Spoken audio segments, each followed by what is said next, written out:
what we're going to be doing is deconstructing this page. You'll need paper to work on. It can be in a journal. It can be loose leaf. As long as it holds up well to your water-based art medium for the background.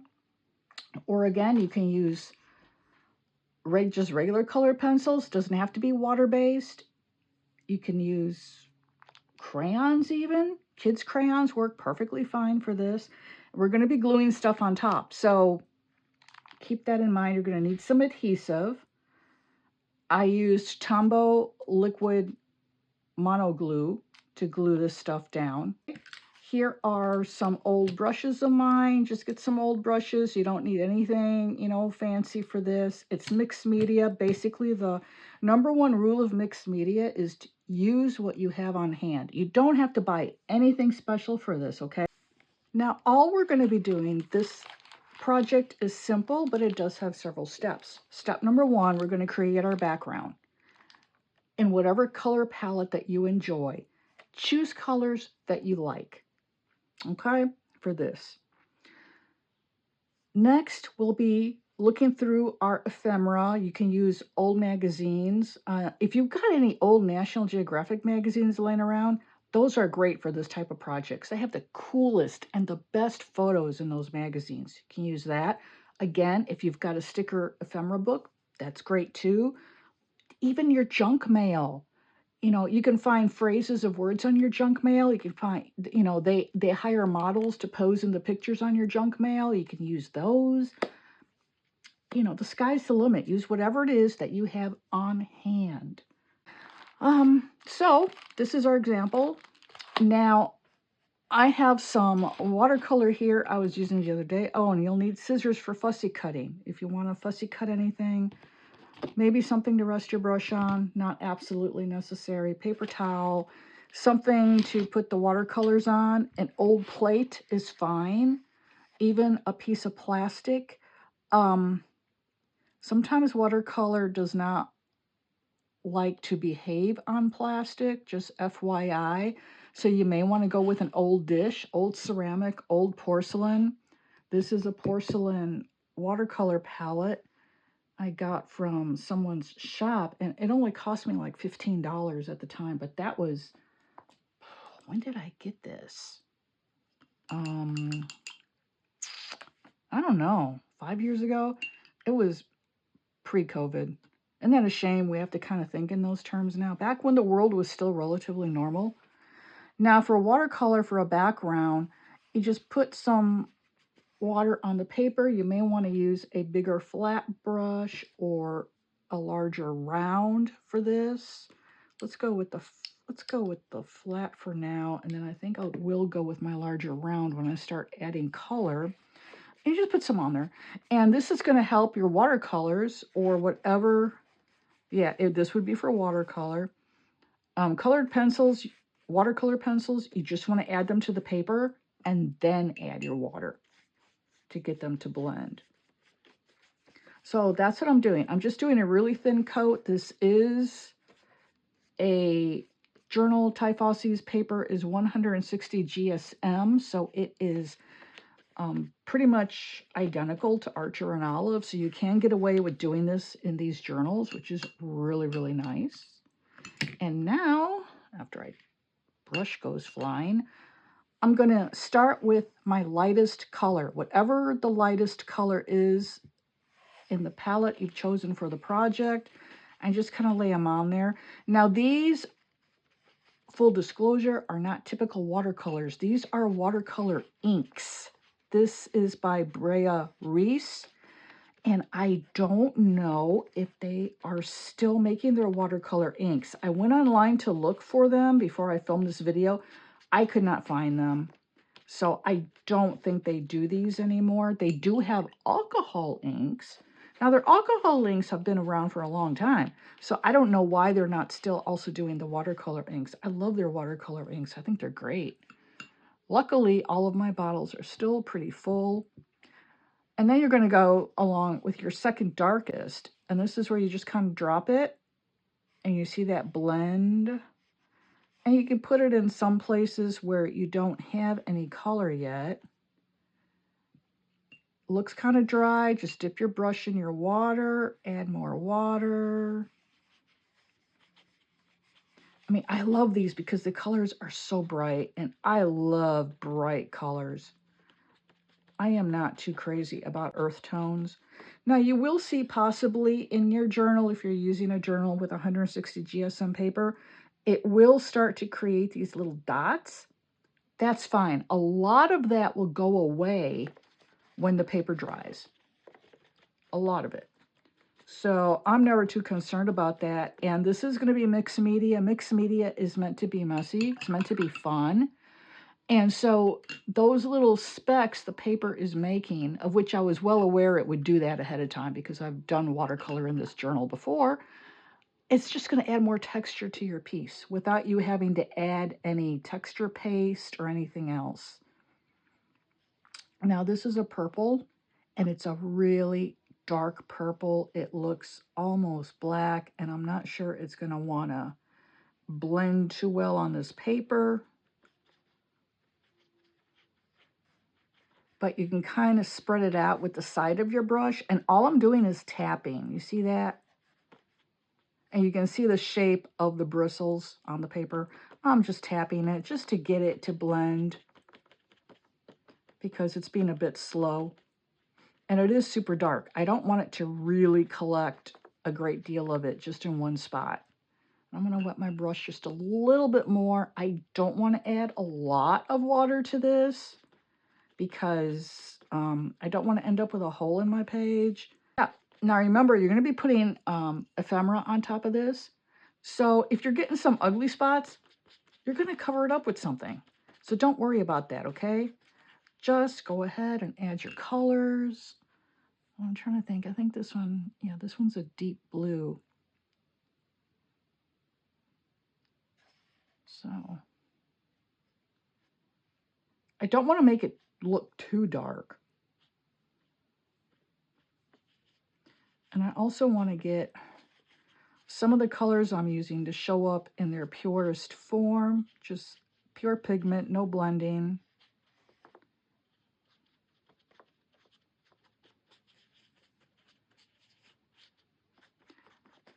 And since this is a mixed media page, usually when I do watercolor in a journal, I will tape off the four sides. I'm not doing that with this because mixed media, you kind of want that uneven edge. It just adds interest, adds character to the piece. So if your edges are coming out all uneven, if you're doing this with me, that's good. You want that.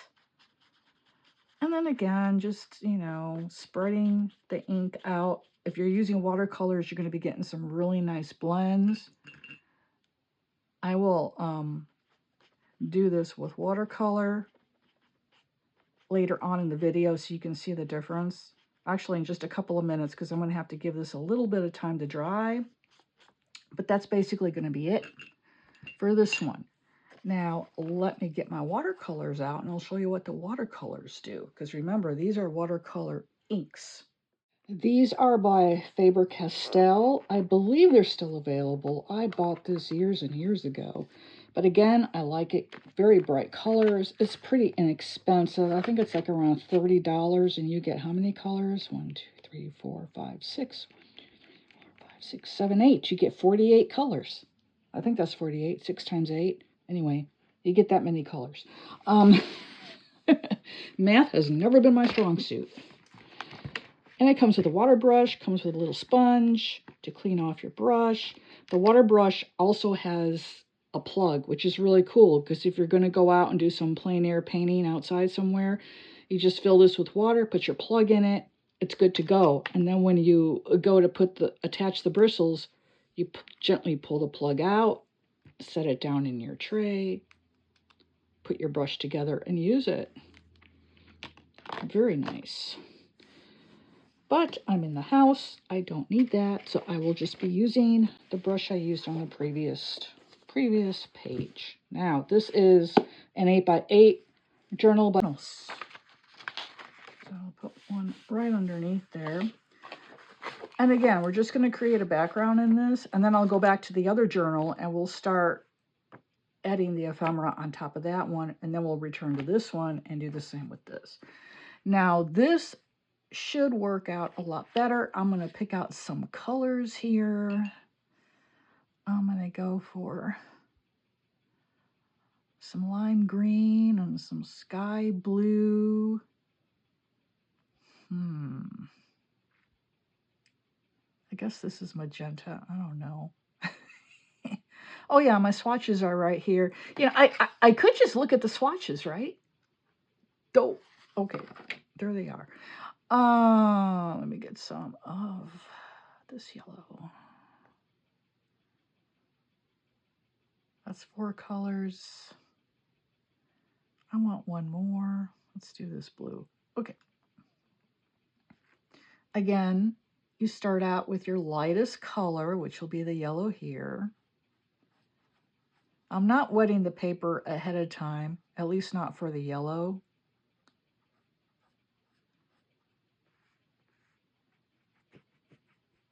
Because I can always add it. And again, you're just tapping on the paper. There's no science to this. There are no set rules. I just put a little bit of water on my brush, and I'm using up the last of the yellow that's on my brush because I'm going to want to change colors, rinsing my brush again. Now I'm going to be adding some water here, just clean water, because the next color I'm going to want to get it to blend with that yellow. And we're going to go with the lime green.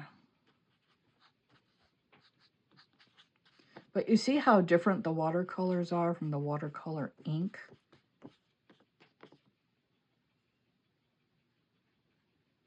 Also, I should have put more water on these. Oh well. And we're going to get some of the blue. Now this is just straight onto the paper. I did not put any water over here. And again, I don't care about the edges. If the edges bother you, you know, feel free to line them with washi tape. Washi tape works really well for that. Most brands will remain stuck to the paper despite the paint you're using. If you end up using a lot of water though, sometimes that washi tape will start to come up on you a little bit. It's not a big deal. It's just something to, you know, to give you a straight edge. Okay, where's the magenta? Actually, I want more water first. I always work with 2 brushes, at least 2, so I can keep one in my water to add clean water when I need it. I don't have to worry about rinsing off paint off that brush. I'm also not wasting my watercolor paints. And then I just go with the brush. It's got the water on it. These paints are not wanting to blend really well. Well, they're inexpensive. You know, you get what you pay for. I do not use my Sennelier or my Schmincke or my handmade watercolors when I'm doing mixed media, you know. I use my cheapest stuff. I use the Faber-Castell. I'll use Prima. But my good stuff, nope. Not for this. You know, that's the type of stuff I use on commissioned paintings. I don't never use that stuff in my journals. Well, I shouldn't say never. Once in a great while, I might. If I want to make a particularly nice looking journal page, or, you know, there are characteristics of that brand of paint that I want to use, take advantage of for that journal spread, then I might, but typically no. Okay, let's see. I'm going to want some more yellow. I think this will give me an interesting orangey color.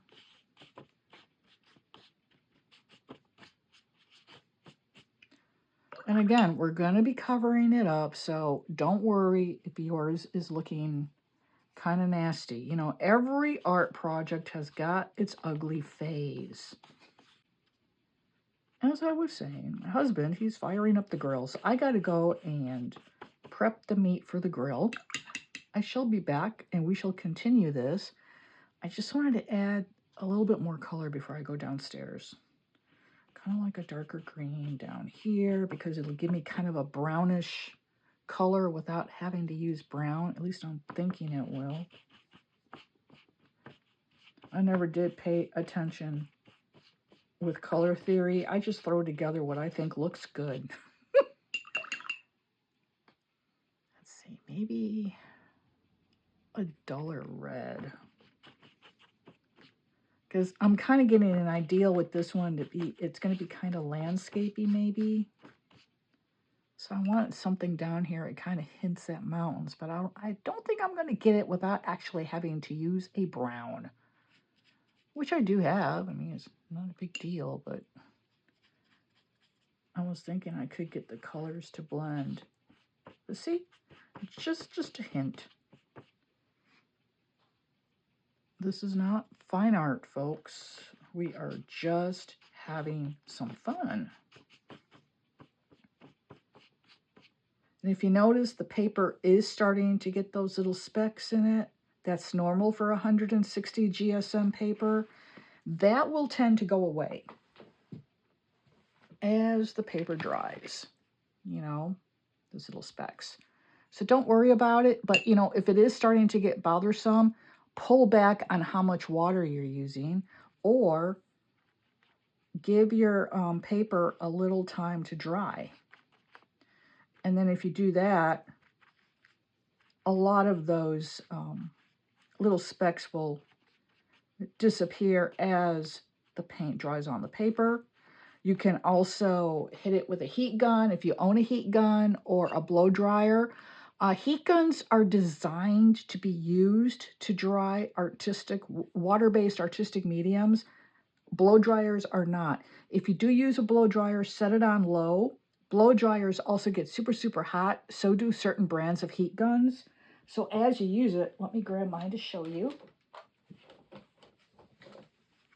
This is mine. It's really, really old.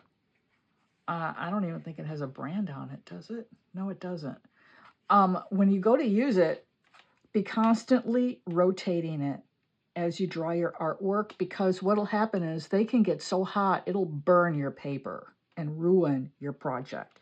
So always be moving it. Blow dryers in particular, you've got to move a lot because blow dryers get really hot. So there we go. This is done. I'm going to let it dry. I'm going to go down and get the meat ready for the grill. I am drying off my brushes here. I do not leave my brushes in the water. I will as I'm working on a project, of course, because I need that extra brush to have clean water on it.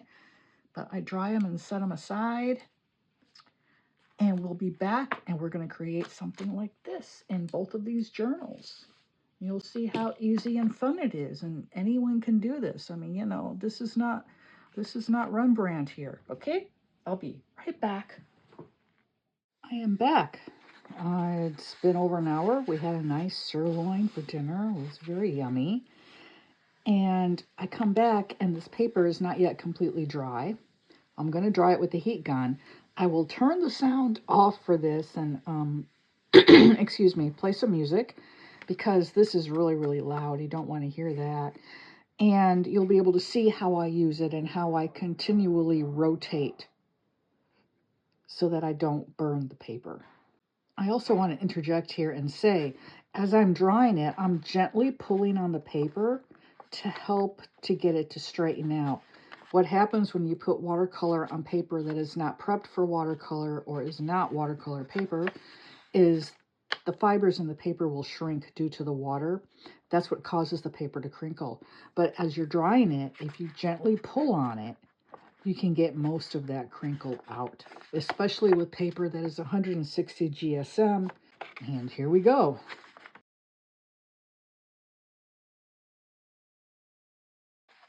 Here's another art tip. When drying your paper, turn it over, dry it also on the reverse. That also helps to get the crinkles out. You can see now how this is laying much flatter, but you can see the crinkles still. So again, I'm going to do the same on the reverse side. Also on the reverse side, the paper still feels a little damp. Here I go again with the heat gun.